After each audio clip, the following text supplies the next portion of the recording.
kita akan membahas masalah lingkungan mikro, lingkungan makro. Lingkungan makro bagi kinerja pemasaran perusahaan terdiri dari lingkungan demografik, ekonomik, natural, teknologikal, political, dan cultural. Jadi menyangkut demografi itu adalah kependudukan, masalah yang berkaitan dengan penduduk, jumlah penduduk, usia, pekerjaan, gender, dan seterusnya. Ekonomi berkaitan dengan kondisi ekonomi dari target market kita. Kalau natural adalah menyangkut terutama bahan-bahan atau raw material atau natural resources, sumber daya alam yang tentunya berkaitan dengan produk yang dihasilkan oleh perusahaan. Teknologikal di sini menyangkut teknologi yang berkaitan, yang ada kaitannya dengan pengembangan produk kita, terutama kaitannya dengan nanti perkembangan produk lebih lanjut ke arah mana dan seberapa cepat perubahan teknologinya. Sedangkan political adalah kebijakan pemerintah yang ada kaitannya dengan berbagai hal usaha yang ada kaitannya dengan perusahaan, apakah menyangkut undang-undang, menyangkut perpajakan, menyangkut tarif yang masuk dan seterusnya. Sedangkan cultural itu menyangkut budaya, perilaku dari perusahaan yang menjadi target market perusahaan.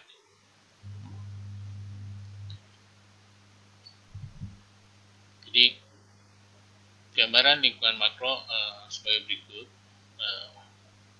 Tentu ini dikaitkan dengan target market kita. Katakanlah target market kita adalah cakupan wilayah seperti yang digambarkan pada peta berikut. Nah, pada wilayah tersebut kita harus menganalisis bagaimana kondisi demografi dari target market di wilayah tersebut, bagaimana kondisi ekonomi pada kurun waktu sekarang maupun yang akan datang, bagaimana perkembangan teknologi, tingkat adopsi teknologi, tingkat penggunaan teknologi yang ada kaitannya tentunya dengan produk yang dihasilkan atau produk maupun jasa yang dihasilkan oleh perusahaan. Lalu tingkat kompetisinya bagaimana? Lalu lingkungan sosial dan budaya di tempat yang bersangkutan, apakah terjadi perubahan sosial dan bagaimana kondisi sosial sekarang yang ada, apakah sudah dipahami oleh perusahaan, disesuaikan dengan kondisi sosial dan cultural dari wilayah target market kita. Lalu yang selanjutnya adalah kondisi politik dan hukum. Lingkungan politik dan hukum menyangkut berbagai hal perundang-undangan, misalnya mengenai penggunaan bahan baku, mengenai pajak, mengenai import, ekspor, mengenai ketenagakerjaan, dan seterusnya. Jadi, gambaran lingkungan makro adalah sebagai berikut, dan perusahaan harus memotret, harus menganalisis perubahan lingkungan makro untuk saat ini maupun yang akan datang, sehingga perusahaan dapat menyesuaikan marketing mix-nya, produk, place, promotion, dan price-nya disesuaikan dengan kondisi lingkungan makro yang berubah. Oke, tadi antara lain dari elemen dari lingkungan makro antara lain adalah demografi. Pada definisi, demografi is the study of human population in terms of size, density, location, age, gender, race, occupation, and other statistics. Jadi, demografi meliputi kajian populasi manusia dalam hal jumlah, padatan, lokasi, umur. Di sini menunjukkan ya, di gambar ini menunjukkan yang merah ini mencerminkan laki-laki dan yang biru mencerminkan perempuan yang sebelah kiri. Lalu yang sumbu X ini menunjukkan usia 0 sampai 4 tahun ini ada berapa orang, 5 sampai 9 tahun berapa orang laki-laki, berapa orang perempuan, seterusnya. Jadi ini gambaran demografi dari sisi umur dan jadi grafik ini menggambarkan komposisi demografi dari sisi umur dan gender. Dan bisa dihitung jumlah keseluruhannya. Jadi dalam hal ini demografi menggambarkan jumlah, padatan penduduk, misalnya per kilometer itu per kilometer persegi dihuni oleh berapa orang, berapa puluh orang atau berapa ratus orang atau berapa ribu orang. Semakin padat tentunya akan semakin mudah masalah distribusi. Lalu lokasinya di mana secara geografis maupun secara administratif, umur, jenis kelamin. Nah, di sini umur dan komposisinya, jenis kelamin dan komposisinya untuk setiap umur, suku, pekerjaan dan statistik lainnya. Nah, itu mengenai demografi. Contoh sebagai gambaran ini demografi dunia, gambaran demografi dunia. Jadi kalau disingkat, gambaran demografi dunia pada kondisi data ini diambil, populasi dunia menunjukkan ledakan pertumbuhan. Pada tahun 2000, populasi total 6,1 miliar dan akan menjadi 7,9 miliar pada tahun 2025. Nah, jika diringkaskan, gambaran populasi dunia adalah sebagai berikut. Jika dunia adalah desa dengan populasi 1000 jiwa, maka desa itu akan terdiri dari 520 wanita, atau karena ini dari per 1000 jiwa, maka 52%-nya wanita dari 7,9 miliar tersebut ya. Dan 480 orang atau 48%-nya pria. Jadi lebih banyak wanita daripada pria. Lalu anak-anak ada 330 anak atau sekitar 33%. Dan orang berusia di atas 65 tahun hanya 60 orang dari 1000 jiwa, berarti sekitar 6%. Dan hanya ada 10 tamatan perguruan tinggi atau hanya 1%. Dan ternyata ada 335 per 1000 atau 33,5 orang dewasa, 33,5% orang dewasa yang buta huruf, dibandingkan dengan tamatan perguruan tinggi yang hanya 1%. Ternyata yang buta huruf itu sangat banyak, 33,5%. Lalu desa itu kalau dibagi-bagi akan terdiri dari 52 orang Amerika Utara atau 5,2%, 55 orang Rusia,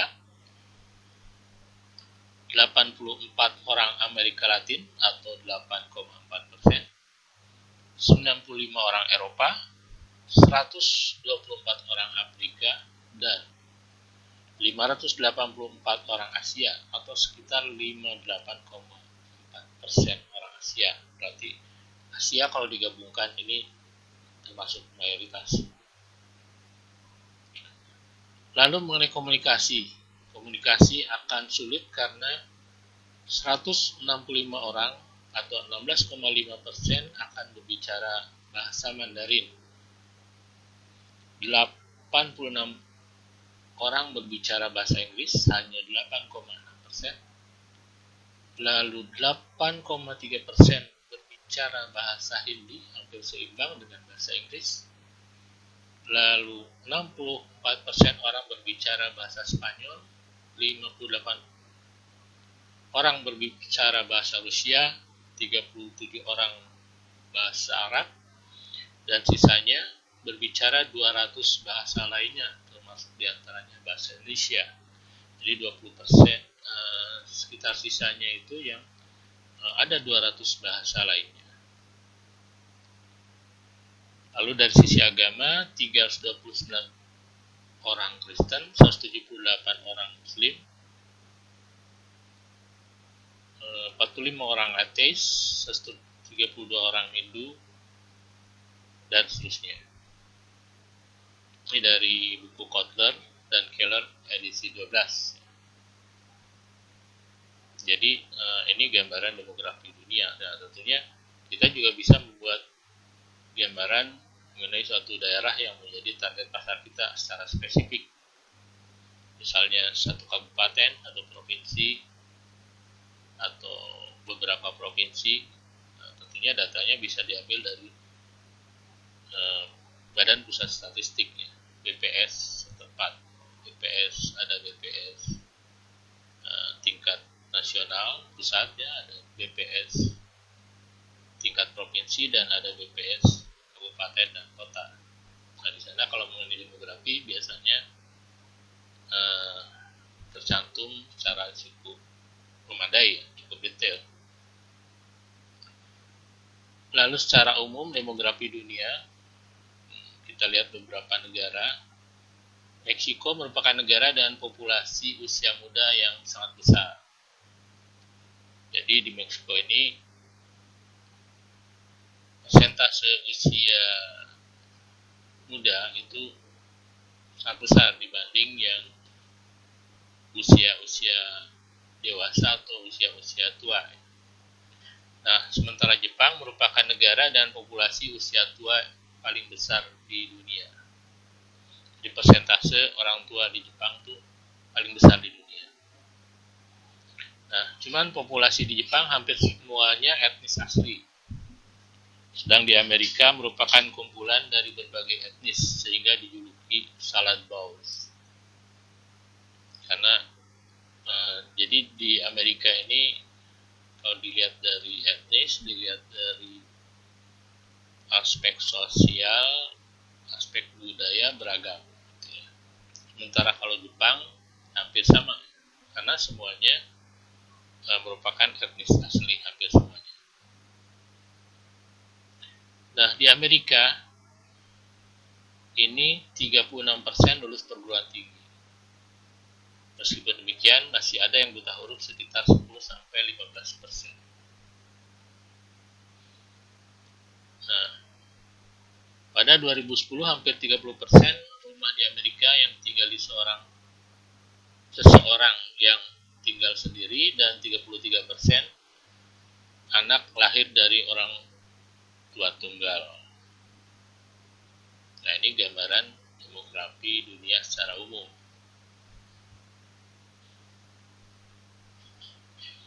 Yaitu masalah demografi. Nah, sekarang faktor lainnya yaitu lingkungan makro dari aspek ekonomi.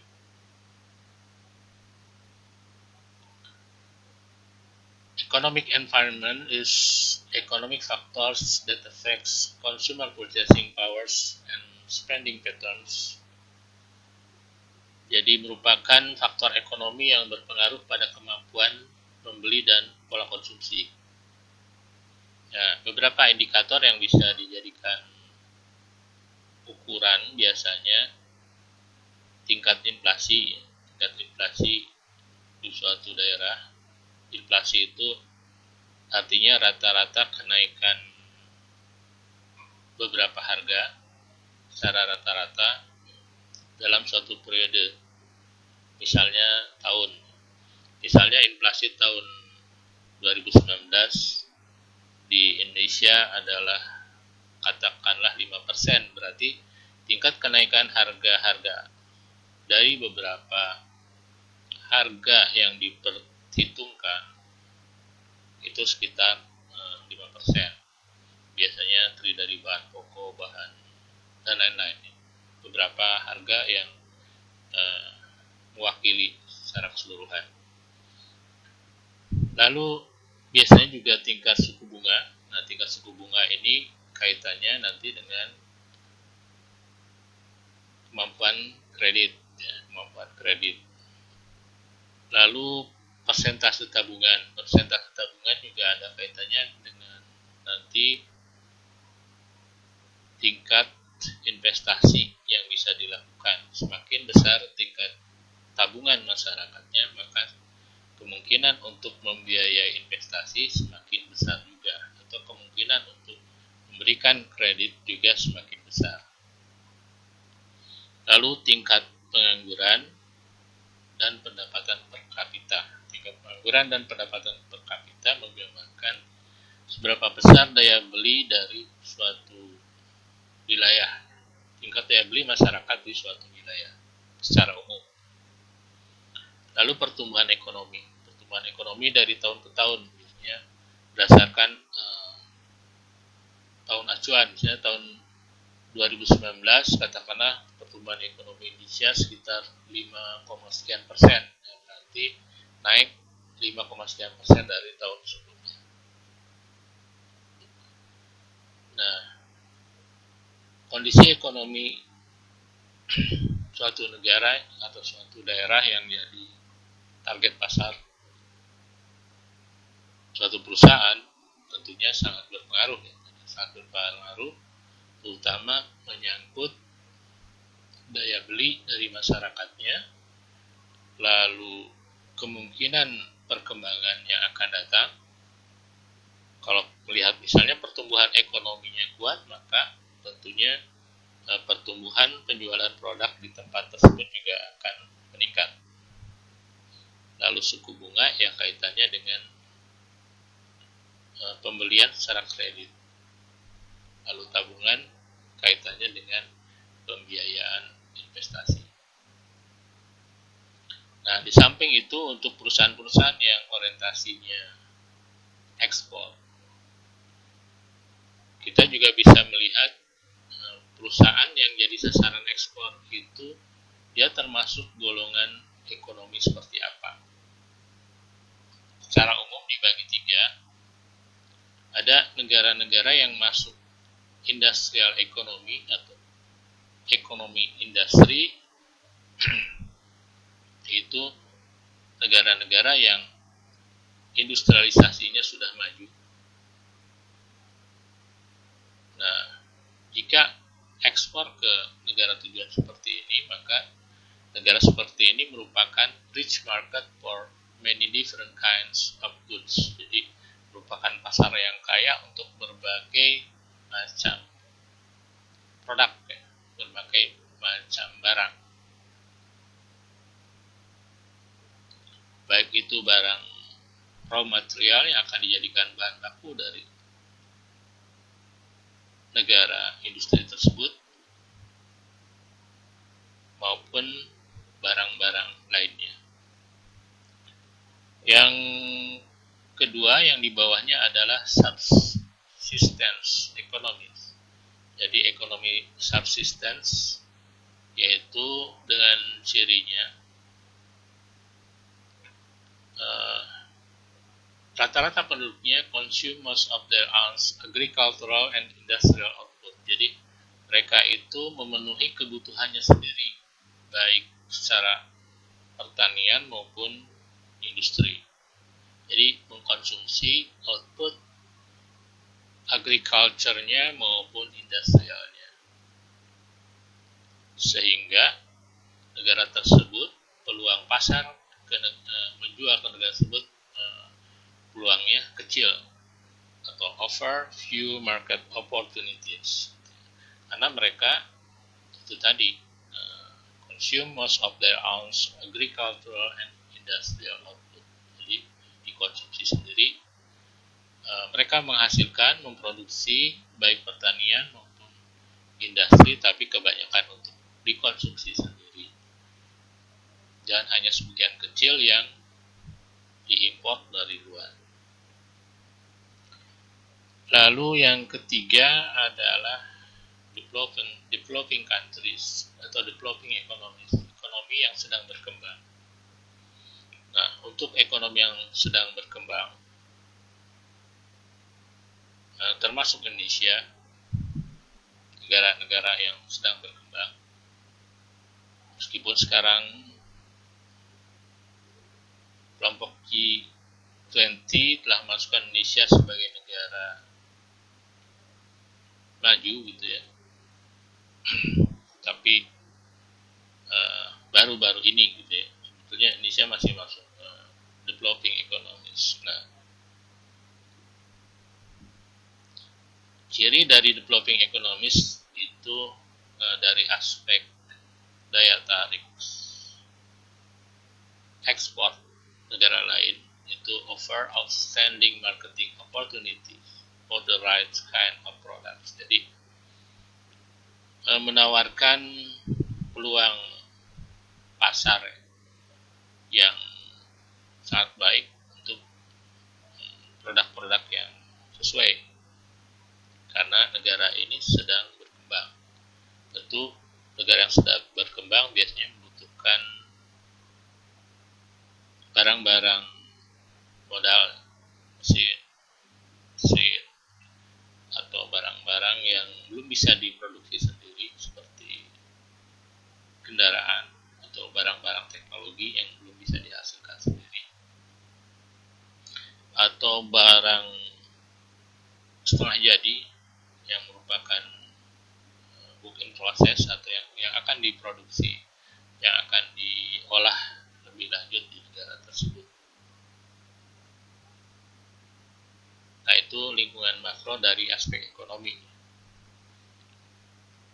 baik untuk untuk pasar dalam negeri maupun pasar yang tujuannya ekspor.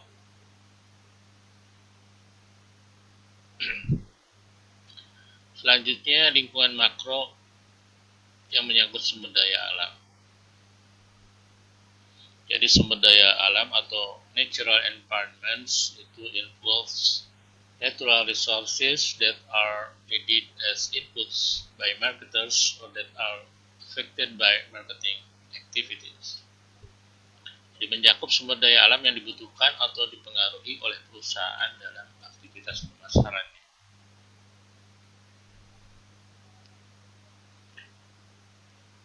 Misalnya, ya perusahaan yang di Indonesia ini terkenal sawit ya. Sawit, sumber daya alamnya kebetulan perkebunan sawit banyak di daerah Sumatera, Kalimantan. Lalu batubara, Indonesia termasuk hasil batubara yang cukup besar, dan sumber daya alam. Atau bahan-bahan tambang lainnya seperti tembaga, emas,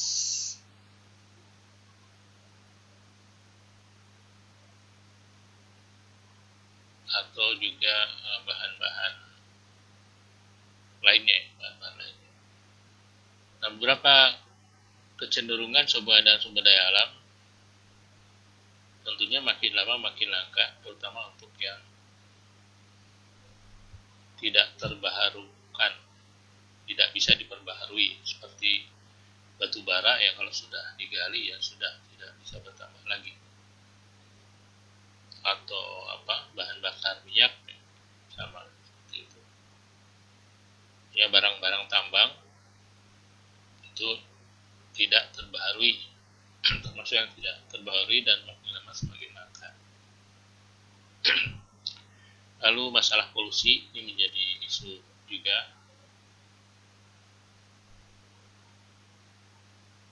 Lalu masalah proteksi pemerintah.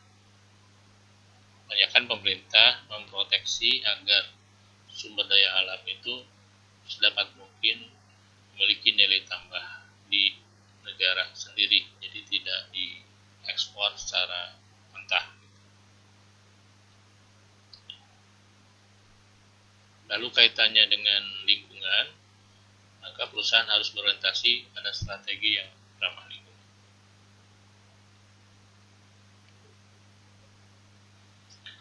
Lalu lingkungan makro yang lain adalah teknologi. Ini merupakan yang cukup penting juga, dan sekarang perkembangan teknologi terjadi sangat pesat, terutama menyangkut teknologi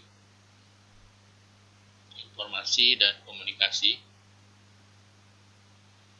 Jadi lingkungan teknologi adalah kekuatan-kekuatan yang mendorong penciptaan teknologi baru, produk baru, dan peluang pasar.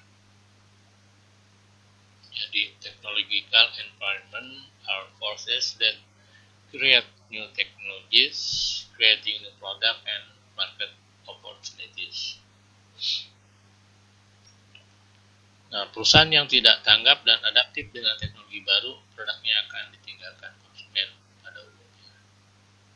Nah, ini kita lihat ya beberapa perusahaan-perusahaan yang lambat dalam mengadopsi teknologi baru, lama-lama kebanyakan pada umumnya ditinggalkan konsumen.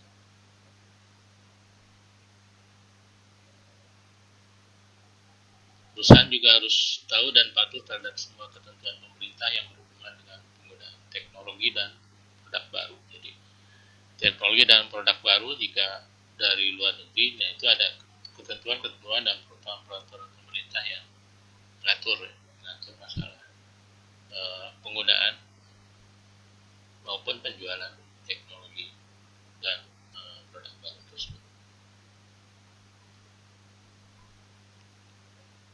Selanjutnya, lingkungan politik dan sosial itu mencakup aturan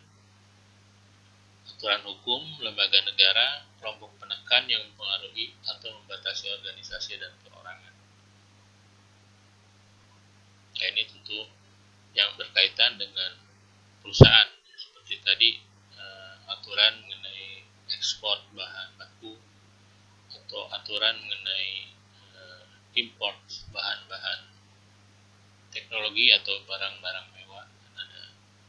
Ada aturannya, ada tarif, biaya masuknya dan seterusnya. Jadi mana harus mengikuti aturan-aturan yang ditentukan oleh pemerintah. Termasuk di sini pajak, masalah pajak, masalah kepemilikan dan lain-lain.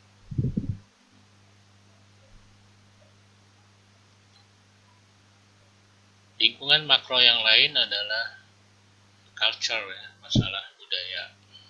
Jadi lingkungan kultural adalah institusi atau kekuatan lain yang mempengaruhi nilai dasar, persepsi, preferensi, dan tingkah laku masyarakat.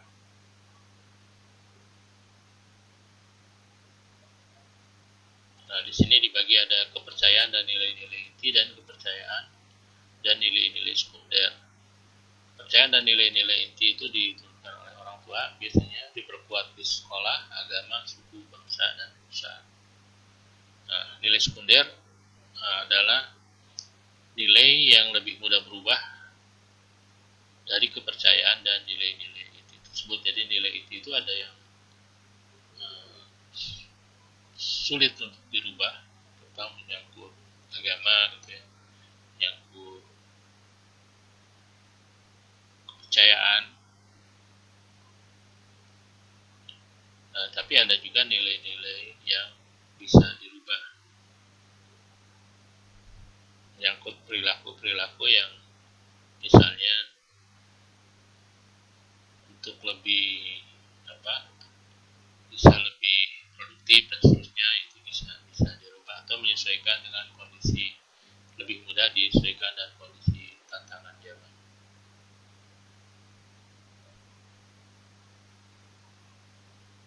Baik, untuk selanjutnya nanti kita akan lanjutkan dengan beberapa perubahan lingkungan makro, khususnya yang diakibatkan oleh kemajuan teknologi, informasi, dan komunikasi.